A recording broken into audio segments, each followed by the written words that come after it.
ప్రత్యేక హోదా సాధన ప్రజా సమస్యల పరిష్కారానికి జనసేన పార్టీతో కలిసి పనిచేయాలని వామపక్ష పార్టీలు నిర్ణయించాయి. సిపిఎం, సిపిఐ నేతలతో విజయవాడలో పవన్ కళ్యాణ్ విడివిడిగా భేటీ అయ్యారు. పవన్ విజ్ఞప్తి మేరకు కలిసి పనిచేయాలన్న నిర్ణయం తీసుకున్నట్లు సిపిఎం, సిపిఐ రాష్ట్ర కార్యదర్శులు మధు, రామకృష్ణ తెలిపారు. ప్రత్యేక హోదాపై కేంద్రం మోసం, హామీల అమలులో తెదేపా వైఫల్యంపై ప్రధానంగా చర్చించినట్లు నేతలు తెలిపారు. మరోసారి సమావేశమై పోరాటంపై కార్యాచరణ రూపొందిస్తామని తెలిపారు.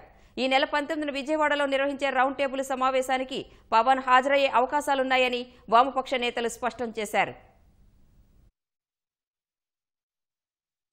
వర్తమాన రాజకీయ పరిస్థితుల గురించి ఎక్స్చేంజ్ చేసుకోవడం అనేటువంటిది జరిగింది. మన రాష్ట్రంలో ప్రత్యేక హోదా, విభజన హామీలు, వెనుకబడ్డ జిల్లాలు, ఈ జిల్లాలో సమస్యలు, ఇలాంటి ప్రజా సమస్యల మీద కలిసి పనిచేయాలని చెప్పేసి ఆకాంక్షని వారు వ్యక్తం చేశారు. అలాంటి దానికి ఎప్పుడెప్పుడు ఎలా ఏ కార్యక్రమాన్ని ఎలా చేపట్టాలి అనేటువంటి అంశాన్ని మరొకసారి సమావేశం అయ్యి నిర్దిష్టంగా కార్యాచరణని రూపొందిద్దామని చెప్పేసి ప్రతిపాదించారు. దాన్ని మేము వెల్కమ్ చేశాము.